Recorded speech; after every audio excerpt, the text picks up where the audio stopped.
고대 그리스의 철학자 아리스토텔레스는 니코마코스 윤리학이라고 하는 책을 썼습니다. 그는 그 책에서 인간이 어떻게 하면 행복해질 수 있을까라는 행복론을 논했습니다.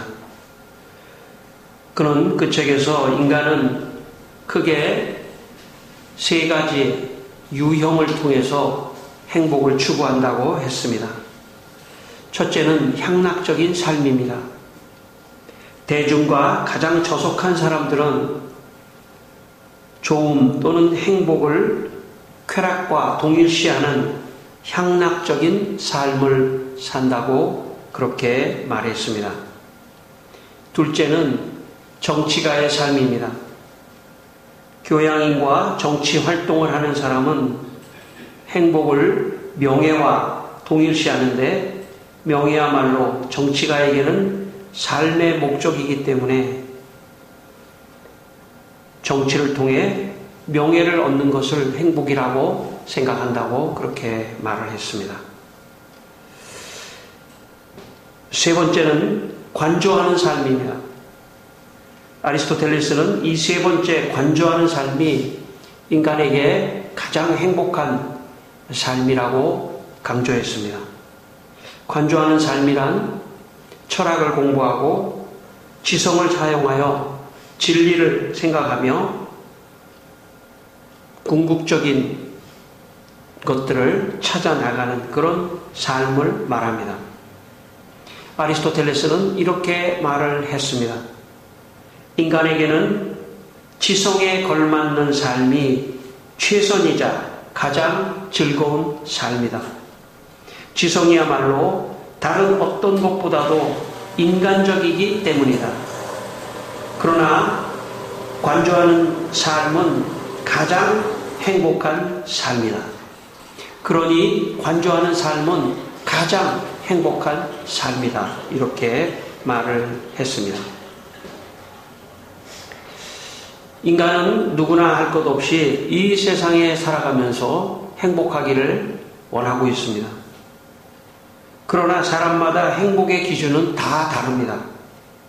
아리스토텔레스는 자신이 철학자라서 그랬는지 모르겠으나 관조하는 삶을 향락적인 삶이나 정치가의 삶보다 더 위에 두고 관조하는 삶을 살라고 그렇게 주장을 했습니다. 그러나 이 세상에는 사실은 공부하고 관조하고 철학을 논하는 그런 공부를 또 싫어하는 사람이 있을 수 있습니다. 그렇기 때문에 아리스토텔레스가 말하는 관조하는 삶이 가장 최선의 삶은 또 아닐 수도 있습니다. 사람마다 이 순서가 자신의 상황에 따라서 뒤바뀔 수 있기 때문입니다. 그럼에도 인간은 어떤 행복이든지 간에 행복하기를 원합니다. 하나님도 성도들이 이 세상에 살아가면서 행복하기를 원하십니다. 전도서 6장 6절 말씀에 그가 비록 천년의 갑절을 산다 할지라도 행복을 보지 못하면 마침내 다 한 곳으로 돌아가는 것뿐이라고 말을 했습니다. 그러니까 하나님도 이 세상을 천년의 갑절을 산다 하더라도 행복하지 않으면 이 세상에 사는 것이 의미가 없다고 성경마저도 그렇게 말씀을 합니다. 행복해야 합니다. 이 세상을 살아가는 동안에 어쨌든 즐겁고 행복하게 살아가야 합니다. 하나님께서는 모든 사람에게 행복을 주시기를 원합니다. 이 시간에도 하나님께서 우리 모두에게 모두가 다 행복하기를 하나님이 원하시고 그렇게 도움을 주신다는 것을 여러분 믿게 되시기를 바랍니다. 세상은 내가 노력으로만 행복해지는 것이 아닙니다. 하나님의 도우심이 있어야 합니다. 저는 여러분의 인생에 하나님의 도우심이 있기를 바랍니다. 하나님이 여러분에게 행복의 축복을 주시는 은혜가 있기를 바랍니다. 그래서 내가 내 환경을 행복하게 만들고 싶어도 하나님의 도우심이 없으면 사실 문제가 풀리지 않을 때가 많이 있습니다.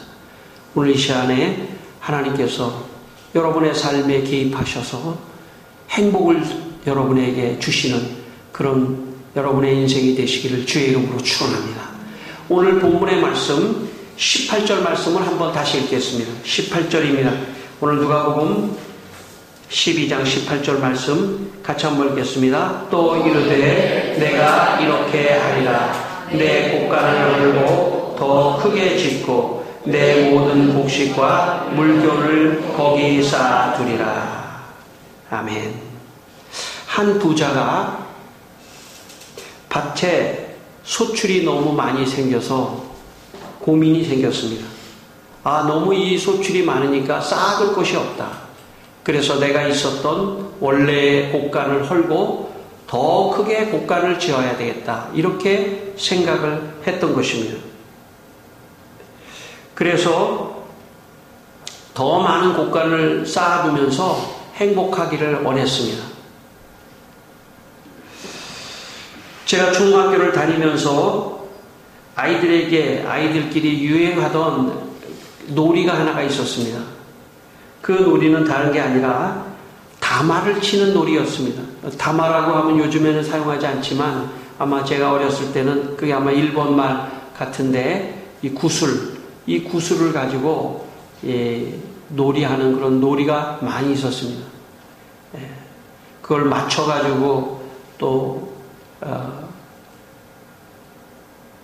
게임에서 이기기도 하고 뭐 여러 가지 구슬을 가지고 노는 그런 놀이가 많이 있었습니다. 그 구슬 안에 문양을 새겨 넣었는데 너무나 아름다운 문양입니다. 사방으로 이렇게 문양을 만들기도 하고 팔방, 사방.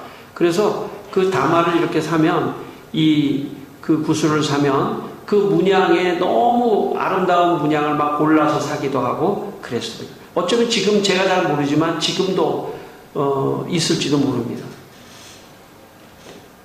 그런데 보통은 이렇게 그 다마를 가지고 이렇게 까고 놀고 이렇게 맞추고 이런 건데 저는 이 다마를 더 많이 이 구슬을 더 많이 모으고 싶어서 아이들하고 이걸 가지고 노름을 했습니다. 지금은 그런 말을 안 쓰는데 제가 어렸을 때 생각해 보니까 쌈치기라고 해가지고 손에다가 이렇게 해가지고 탁 접고 그 속에 뭐 어찌 맞는지 모르겠어요. 으찐이 쌈인지 뭐 그런 거 해가지고 뭐 이만큼 걸고 맞추고 하면 막 그만큼 또 주고 뭐 그런 노름 비슷한 따먹기 구슬을 많이 따먹는 그런 놀이를 했습니다. 그래서 저희 집에는 큰 밖에서 통이 있었는데 물을 담는 이런 통이 있었는데 지금은 고무통 같은 게 있지만 옛날에는 이렇게 양철 비슷한 그런 통이 있었습니다. 그런 통에다가 다마를 그냥 가득 채우고 하나가 아니라 막 몇 개를 거기다가 집에다가 막 쌓아놨습니다. 제가 그 다마를 보면서 늘 행복해 했습니다. 이야, 이렇게 많은 다마, 정말 켜도 좋고. 이야, 이렇게 너무나 다마가 많으니까 그냥 너무 행복해 하면서 아주 그냥 즐거웠던 그런 기억이 있습니다. 19절을 읽겠습니다. 우리 19절 말씀을 읽겠습니다. 같이 읽겠습니다. 또 내가 내 영혼에게 이르되 영혼아 여호와의 쓸 물건을 많이 쌓아두었으니 평안히 쉬고 먹고 마시고 즐거워하자 하리라 하되. 아마 이 부자도 소출을 많이 걷어서 그 소출을 곳간에 쌓고 쌓아둘 곳이 없어 더 큰 곳간을 지으려고 하는 그 생각만 해도 아마 너무 기분이 좋았을 겁니다. 오늘 우리로 말한다면 돈이 좀 많이 생겼는데 요즘 돈이 더 많이 생긴다고 하면 아마 행복하지 않을 사람은 없을 것입니다. 다 나름대로 행복하고 기분이 좋고 그래서 사실은 사는 맛도 있는 것입니다. 만약에 우리가 배급을 받아서 산다 그러면 아마 희망이 없을 겁니다. 내가 노력해서 어떤 소출을 얻고 거기서 어떤 돈도 벌고 돈도 모으고 그런다면 굉장히 기분이 좋죠. 제가 어렸을 때만 해도 명절이 돼서 세배를 해서 돈을 받으면 곧장 그 돈을 가지고 엄마가 어렸을 때는 뺏는 경우가 많았는데 조금 크면은 그 돈을 받으면 바로 은행으로 달려가서 은행에다가 돈을 저금하는 그런 문화가 또 한때 있었습니다. 얼마나 좋은지 모릅니다. 통장에 돈이 쌓이면 좋죠. 요즘에는 형태가 좀 달라졌겠지만 어쨌든 돈을 벌고 내 소출이 늘어나고 하는 그런 것도 행복입니다. 저는 하나님께서 이런 행복도 우리가 갖기를 원하신다고 저는 믿습니다. 특별히 종교개혁 이후 이 개혁교회에서는 어떻게 성도들을 가르쳤냐면 열심히 세상에서 일해서 열심히 자기 노력의 소출을 성실하게 일해서 열심히 많은 것을 벌어라. 그래서 돈 자체에 대해서 부정적인 시각을 갖고 있지 않습니다. 다만 그것을 너무 자기를 위해서만 쌓아두지 말고 그것을 좀 나누는 그런 삶을 살라고 종교개혁자들이 가르쳐줬습니다. 그래서 소출을 쌓는 그 기쁨, 그 행복, 그거 중요한 행복입니다. 저는 여러분의 삶에도 이런 은혜가 있기를 바랍니다. 여러분 잘 성공하시고 또 여러분의 삶에 하나님이 도와주셔서 좋은 또 소출을 얻는 그런 은혜가 있기를 바랍니다. 다 그렇게 되진 않습니다. 가다가 또 갑자기 또 일이 생겨서 어려움이 있을 수도 있습니다. 그러나 길게 본다면 하나님이 축복하신다. 그렇게 믿고 여러분 열심히 낙심하지 말고 열심히 생활하다 보면 좋은 일이 여러분에게 있을 줄 믿습니다. 여러분에게 그런 은혜가 있기를 바랍니다.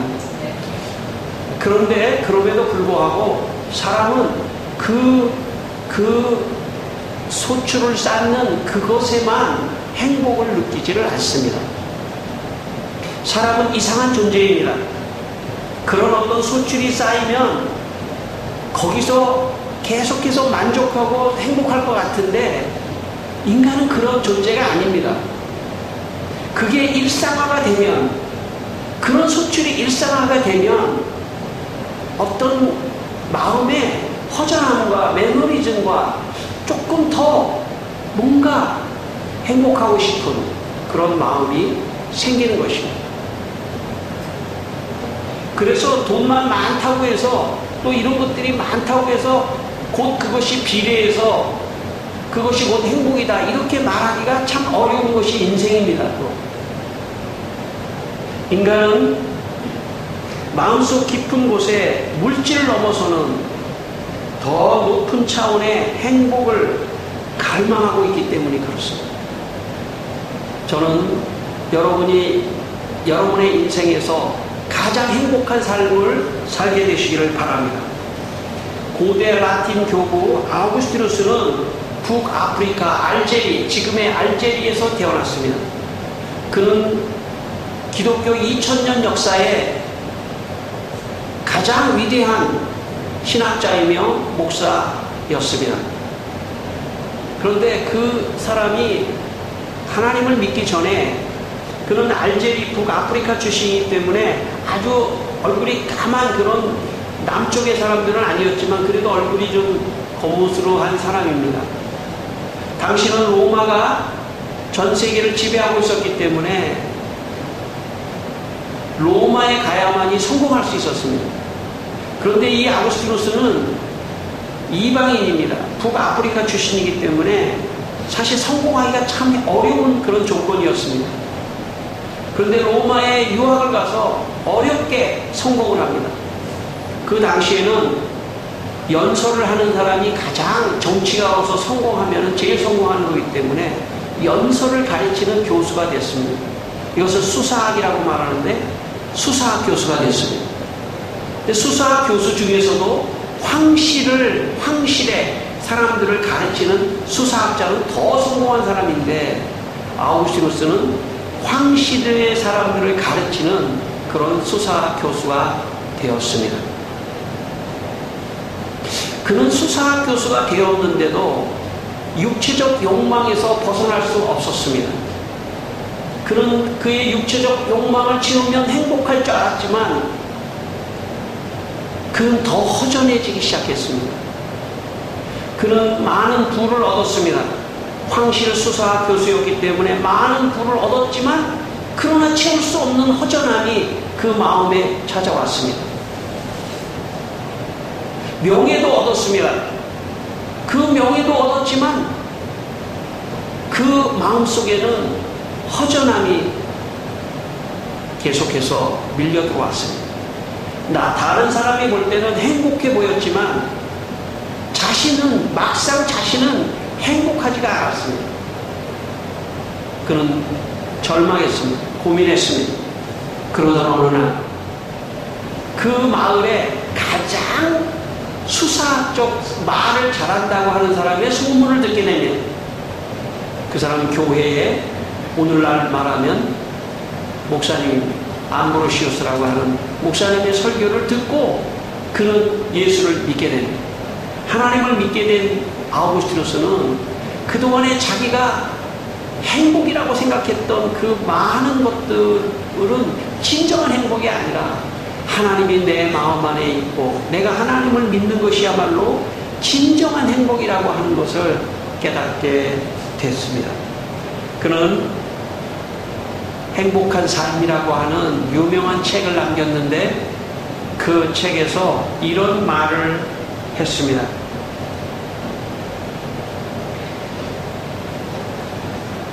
하나님을 이미 발견하였고 너그러우신 하나님을 모시고 있는 사람은 가장 행복하다. 전도서 6장 3절에 이런 말씀이 있습니다. 사람이 비록 100명의 자녀를 낳고 또 장수하여 사는 날이 많을지라도 그의 영혼은 그러한 행복으로 만족하지 못한다. 그렇게 말을 했습니다. 여러분, 지금 사람들은 세상에서 내가 돈을 조금 많이 벌면 좀 행복하겠지, 그렇게 생각해서 자신의 온 시간을 돈 버는 데에 사용합니다. 심지어 자신의 건강까지 망쳐가면서 돈 버는 데에 자신의 인생을 다 시간을 거기다 써버립니다. 왜냐하면 거기서 멈춰도 행복할 수 있는데 조금 더 내 노후에 조금 더 벌어놔야 돼 하는 마음으로 온 시간과 몸도 망쳐가면서 온 시간을 다 돈을 버는 데에 사용합니다. 왜냐하면 그 안에 행복이 있을 거라고 생각해서 그렇습니다. 100명의 자녀를 낳고 장수해도 영혼은 그러한 행복으로 만족하지 못한다는 전도서의 말씀을 기억할 필요가 있습니다. 세상 것에는 만족함이 없는 것입니다. 행복한 것을 느낌은 있을지 모르지만 진정한 의미에서의 행복은 아닙니다. 그것은 무지개이며 파랑새입니다. 진정한 행복은 하나님을 만났을 때만이 진정한 행복을 누릴 수 있는 것입니다. 가장 행복한 삶은 세상을 넘어서는 하나님과 함께 할 때 진정한 행복이 있는 것입니다. 여러분, 여러분에게 하나님이 충만히 임하기를 바랍니다. 하나님을 믿고 더 열심히 믿고 하나님을 붙잡고 살게 되시기를 바랍니다. 오늘 20절 말씀을 읽겠습니다. 20절 말씀입니다. 같이 읽겠습니다. 하나님은 이르시되 어리석은 자여 오늘 밤에 내 영혼을 도로 차지하리니 그러면 내 준비한 것이 누구의 것이 되겠느냐 하셨으니. 아멘. 여러분, 인생이 유한하다는 것을 기억해야 합니다. 내가 이 세상에서 공간을 많이 지을 때 어느 날 주님이 내 영혼아 돌아오라, 내 영혼이 죽는 날이 있다는 것을 기억해야 합니다. 그러므로 여러분, 세상에만 내 인생을 다 올인하면 안 됩니다. 세상에 행복이 있을 것 같아서 세상에만 몰두하면 안 됩니다. 하나님을 더 잘 믿고 하나님 안에서 행복을 누려야 합니다. 하나님으로부터 행복이 흘러나와야지 세상 속에서도 내가 살아가는 것이 행복한 것입니다. 먹는 것도 행복하고 돈이 조금 있는 것도 행복하고 내가 오늘도 이렇게 열심히 살아가는 것도 행복하고 심지어 내가 아픈 것도 행복하고 그 정도 수준이 돼야지 정말 행복으로 똘똘 뭉쳐서 사는 사람입니다. 세상의 행복은 그렇지가 않습니다. 있으면 조금 행복한 것 같다가 없으면 불행해집니다. 그러나 하나님의 행복이 있으면, 하나님이 주시는 행복이 있으면 세상 모든 게 행복한 겁니다. 세상의 모든 게 감사하고 행복하게 되는 것입니다. 저는 이런 하나님의 행복이 오늘 여러분에게 충만히 임하기를 축원합니다. 우리 아이가 어렸을 때, 여기 아이는 밝히지 않겠습니다. 누군지. 우리 아이가 어렸을 때 우리 집에서 놀이하는 놀이가 하나 있었습니다. 그 놀이는 아이를 저 방 끝에다가 세워놓고 한 2살 정도, 2-3살 정도 이렇게 걸을 수 있는 그럴 때 아이를 저 방 끝에다가 세워놓고 우리 부부가 손뼉을 치면서 이리 와 이리 와 서로 부릅니다. 그러면 아이는 잠시 그 상황이 도대체 어떤 상황인지를 파악하기 위해서 잠시 눈치를 보다가 뛰기 시작합니다. 아이가 뛰기 시작하면은 우리 부부는 흥분합니다. 누가 뛰어올 것인가. 근데 이 아이가 막 뛰면서 저한테 막 달려오는 겁니다. 그러면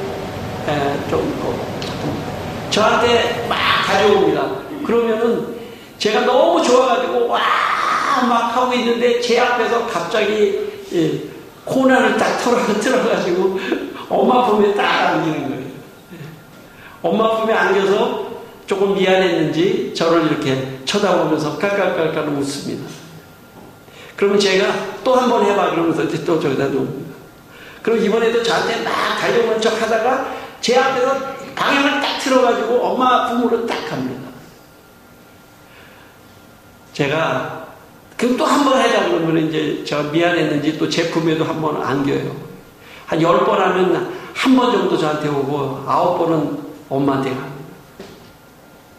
아마 이 아이도 엄마 품에 안겨야 그래도 엄마 품에 안겨야 그래도 간식이라도 먹지 생각을 어려서 했는지도 모릅니다. 직감적으로 그걸 느꼈는지도 모릅니다. 아이가 커가면서 결정적인 순간에는 아빠의 손을 잡는 것을 제가 보았습니다. 여러분, 만약 방 안에 어떤 아이가 있는데 그 아이에게 과자를 많이 사서 그 아이에게 먹으라고 했는데 만약 부모가 없다면 그 아이는 과자를 먹으면서 잠시 달콤한 과자를 먹으면서 행복해할 수는 있지만 부모가 없는 고아의 아이는 끝내 행복하지 않습니다. 저는 사람들이 그렇게 보입니다. 하나님을 믿지 않는 사람들은 영적인 고아입니다. 그 사람들이 세상에서 맛있는 음식점에서 음식을 먹고 있어도 결국 그의 깊은 내면에는 영혼의 아버지 하나님, 내 영적인 부모님이 없기 때문에 고아입니다.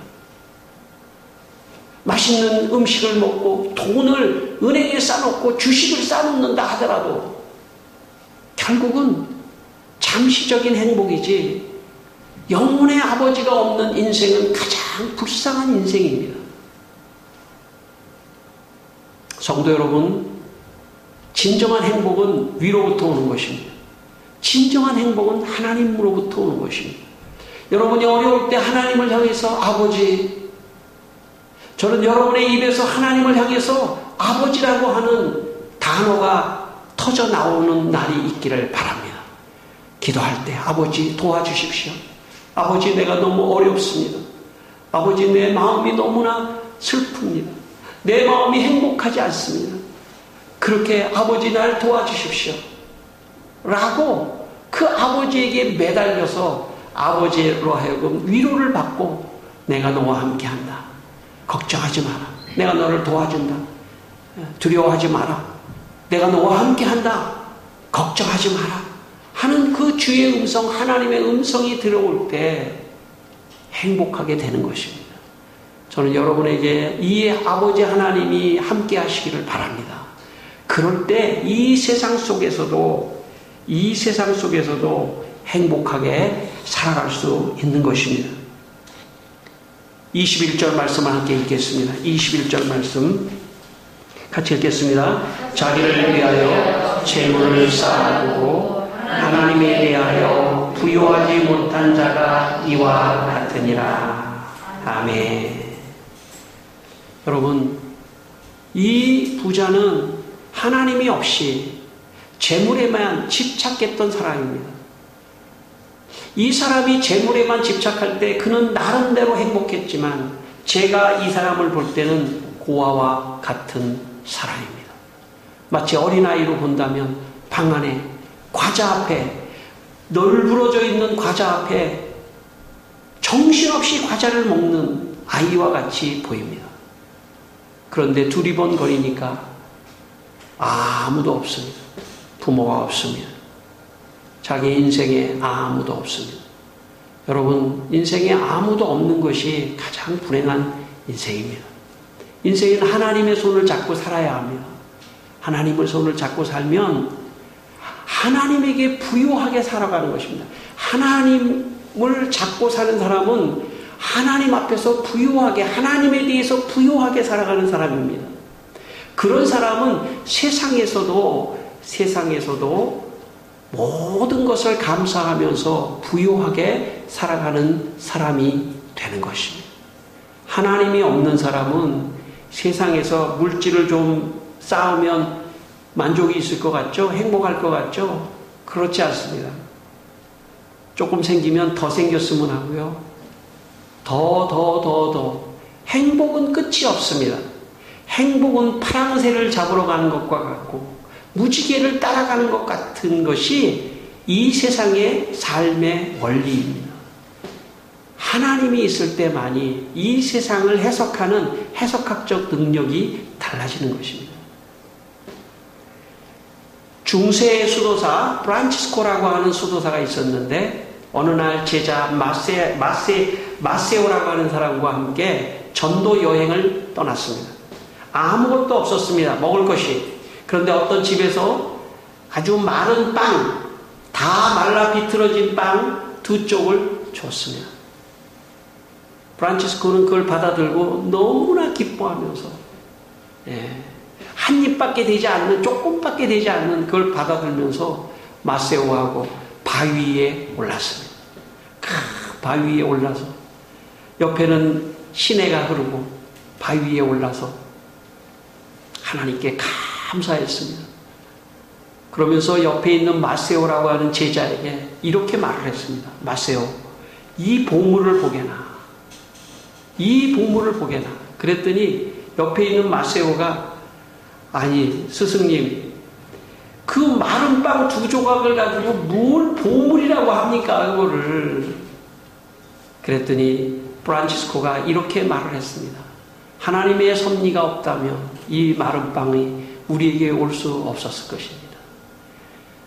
너무 감사합니다. 그리고 감사 찬양하며 그 냇가 흐르는 냇가를 마시면서 우리에게 이렇게 신선한 물을 주시고 또 이렇게 큰 바위에 식탁을 주시고 이 마른 빵과 같은 보물을 주셔서 너무나 감사하다 하면서 그 빵을 먹었다는 이야기가 있습니다. 하나님에게 부요한 자는 세상의 적은 물질에서도 감사하는 사람입니다. 아, 이만하면 다행이다. 이만큼이 너무 감사하다. 온통 그 입에서는 감사가 터져 나오는 사람. 그 사람이 행복한 사람입니다. 이 세상에서 물질이 많으면서도 무엇인가 불안해하며 허전해하는 사람보다는 작은 빵 하나에도 감사하다. 여러분은 어떻습니까? 집안에서 식사를 할 때 그 반찬이 어떻든 간에 감사하다. 프란치스코를 생각합니다. 감사하다. 오늘부터 그렇게 되시기를 바랍니다. 여자분들은 안 그러는데 저를 포함해서 여기 남자분들은 오늘부터 너무 감사하다. 그렇게 하시기를 바랍니다. 예준이도 남자니까 포함시키겠습니다. 너무 감사하다. 내 상황 너무 감사하다. 지금의 나 너무 감사하다. 너무 감사해. 너무 감사하다. 여러분 그렇게 하시기를 바랍니다. 그게 행복입니다. 왜? 하나님에게 부여하기 때문에 하나님으로부터 행복을 받기 때문에 이 세상에 대해서 감사하는 사람이 되는 것입니다. 그럴 때 하나님이 역사에서 그 사람의 문제도 풀어주고 상황도 변화되게 되고 문제도 풀어주는 것입니다. 성도 여러분, 작은 것에도 감사하는 사람이 진짜 행복한 사람입니다. 이 세상에서 감사하며 사는 사람이 진짜 행복한 사람입니다. 그렇게 하려면 하나님에게 부요해야 합니다. 하나님 잘 믿어야 합니다. 하나님 의지해야 합니다. 하나님과 함께 인생을 살아가면 온통 행복한 삶이 되는 것입니다. 한 주간 하나님을 의지하고 여러분의 삶이 행복한 삶이 되시기를 주의 이름으로 축원합니다.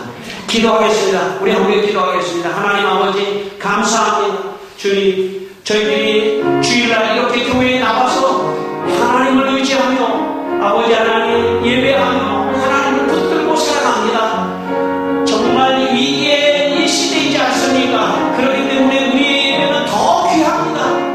하나님 우리를 도와주십시오. 이 어려운 이 전염병에서도 우리를 구원해 주시고 우리 생활 속에서도 어려움에서도 우리를 구원해 주시고 오히려 감사하고 행복한 성도들이 다 될 수 있도록 도와주십시오. 문제가 많이 있습니다. 얽혀있는 문제도 있습니다. 다 있지만 그러나 하나님이 도와주시면 됩니다. 하나님이 역사하시면 문제가 풀립니다. 별도 났습니다. 하나님 역사해 주시고 감사하고 아버지 하나님 참 행복한 삶이 가장 하나님을 믿고 행복한 삶을 살도록 우리 성도들을 도와주시옵소서. 하나님 아버지 우리 성도들이 이 세상의 물질에서만 행복을 찾으려고 하지 말고 하나님을 마음에 믿고 가장 행복한 영원한 행복을 소유하며 살아가게 하여 주옵소서. 그래서 이 세상에서도 적은 물질, 어려운 환경 속에서도 감사하며 행복한 삶을 살아가게 하여 주시옵소서. 예수님의 이름으로 기도드리옵나이다. 아멘.